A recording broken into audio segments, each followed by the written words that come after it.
Namuhla ngalesibili la endlini yePhalamende nakuhleli indlaba yesikhulu amalunga ePhalamende bekatsatsingitsa umsebenzi wokubolekwa kwemali ekwakha strategic oil reserve letawubolekwa eChina sihlenge seTaiwan lapho khona amalunga ePhalamende abonakeleke awusekela lo msebenzi wokubolekwa kwale mali.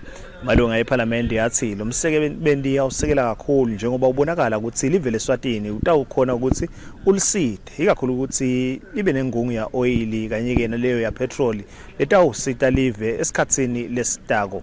Anzike amalunga ePhalamende athi lo msebenzi njengoba usekela kufanele ukuthi uhulumende nesiqiniseko ukuthi le mali letawubolekwa ibangileyo levikelekile ngato tonke tindlela. Lapha Mr. Speaker ngidongodzele ukuthi 5.2 billion isiphelele. It's an expensive loan, Mr. Speaker. No doubt about it. There's no doubt. What's the issue in the the mali ngoba we have never heard since sabuya kungiphethe Mr. Speaker siphasise ilone 5.2 billion emalangeni. But Mr. Speaker, let's look at the cause. Is it for a good cause? Is it for a lifetime cause? It is.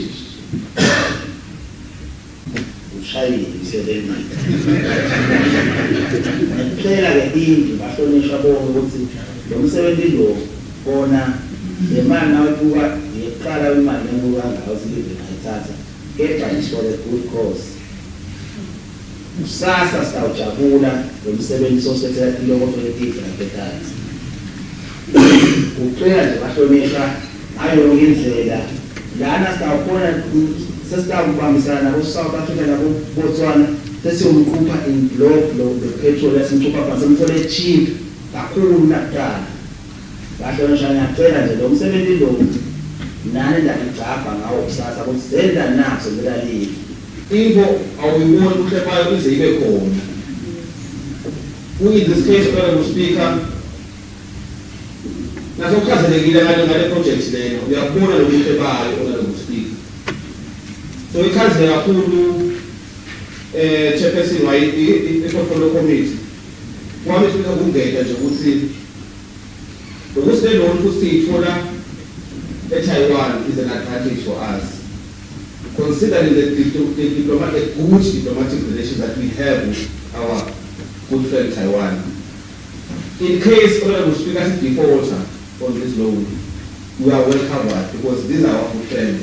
Ngisho ukuthi umqondisi kule lama facilities njengalawa ngifuna nje ukuchaza ukuthi le standards alamathanga ngale facility why kufuna ibe kulesigaba lesi ukuthi ngisho ngale tinkampani letinkulu leti provider labo oil nato atimanage kufake lo oil wakho kuma products kuma facilities labonakala ukuthi akakhenge ngale sigaba lesingeke umqondisi.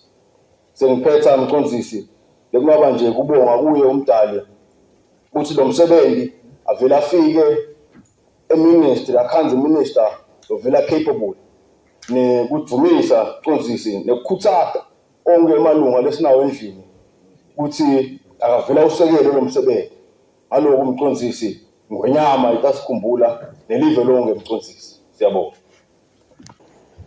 Unenhle lethi kuzuzako unenhle lokutawenda likusasa lebantu bethu libe ngcono uma bathola lo msebenzi ekwakhiweni kwalo umsebenzi wa oil. Ngibonga kakhulu angathi nokuthi ngingathini futhi ke kimi usekhaya ukamkhweli la ushifu wami empeleni siyabonga kakhulu. Ngicela ke ukuthi ngisachubeka ngibonga Mr. Speaker ngifake nalo lokuncane ngibe nomthuba mangibuka lama recommendations asihlalo ngabona ukuthi sihlalo wethu cha akakasishiye menene uhambe watihamba tonke tahanjwa tonke letingondo khanza ukuthi nasikibuka tinebungoti ngidawubelisa nje kulenza balena Mr. Speaker lana makungathiwa nje mine noma sibuya ukuthi ungathi labe kudala nengodi lesiyitholako noma kaba netingolo lesingathi understand kahle umsebenzi uchubeka. Ngifuna ukubelisa nje Mr. Speaker ukuthi ayenzi nje mina ngithatha ijasi elifuna ukungilobola manje masenithi liyangilobola ngikhaza ukuthi letinkomo tekwetshiwa le ngilobola ngato ngabe senyalala yini iqiniso lithi ngeke ngize ngimali kodwa Ngawo lasiqiniseko ukuthi noma ngiyamcela ukuthi Sirathi ngicela